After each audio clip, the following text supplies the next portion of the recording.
Bonsoir, bienvenue à notre tout premier travail personnel de l'étudiant sur le thème de la distribution d'une application en Java. Nous avons utilisé les deux technologies, les sockets ou les RMI, dont les points communs sont le besoin de sérialiser des objets, de les transporter à travers des réseaux et de les désérialiser. Nous avons les sockets sont les plus appropriés à une architecture client-serveur. Voilà, ici nous avons ce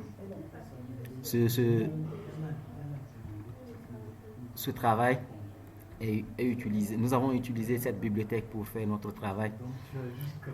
Voilà. Et pour distribuer une application, on doit utiliser un média de communication en protocole ou en protocole. On peut ainsi se contacter de passer des données à travers le réseau via des protocoles existants comme le FTP et le HTTP. Nous avons ici les sockets sont aussi un moyen simple de communication entre une application serveur et une application client pour transférer les données.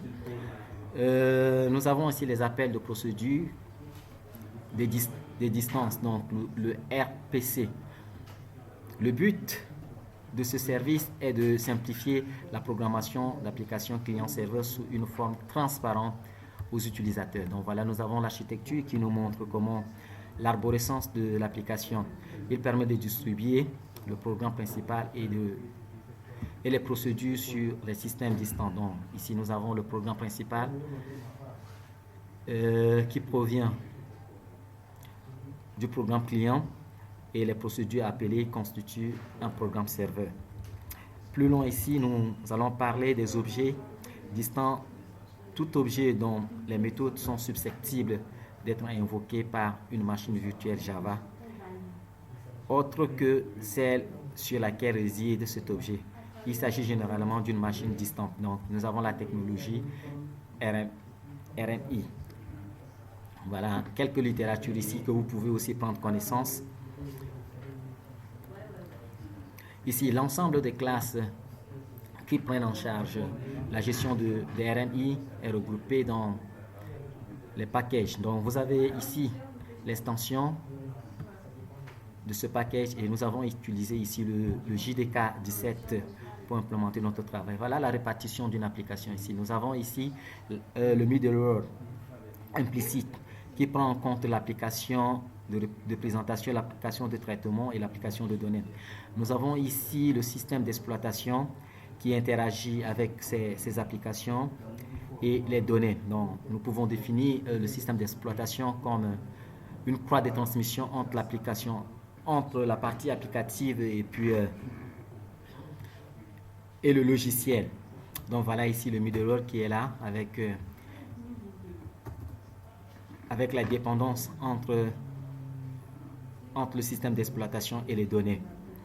Et en bref, nous pouvons parler de la version de ce travail, la distribution, une application en Java avec la technologie, les sockets ou les RMI, le besoin de sérialiser, toute cette littérature vous permet de bien appréhender le concept. Nous pouvons dire que ce RMI nous permet, est une technologie de la prédilection pour résoudre cette problématique. Très vite, comme ça, nous allons passer à la présentation de notre code. Ici, nous avons utilisé le Visual Studio Code pour notre travail. Vous avez déjà ici la partie le code du client est partie du client. Donc ici avec l'extension, nous avons importé quelques bibliothèques. Voilà l'importation des bibliothèques qui est là. Voilà, nous avons fixé une valeur à ce niveau. C'est ici où joue le problème. Donc nous voulons convertir ici le système outprint là. Donc nous avons pris 10 000 fois 0,22. Vous aurez le résultat d'ici peu de temps. Si nous changeons cette valeur, vous allez voir aussi que le résultat ici va nettement changer. Venons maintenant sur le côté serveur. Donc nous avons ici le serveur qui est présenté comme suit. Device remove. Donc avec ce package. Voilà. Donc tout ce travail est réalisé. Vous voyez déjà ici. Donc, si vous voulez, nous pouvons rendre et puis vous allez voir comment cela se présente stable. Donc, voilà comment on essaie de faire. Yes. Bon, voilà, comme on a déjà obtenu le résultat, nous ne pouvons rien faire. Donc, c'est juste ce texte. Nous vous remercions infiniment pour votre aimable attention portée à ce travail. Nous restons ouverts et disposés pour tout échange et toute observation qui sera faite. Merci, merci, merci, merci.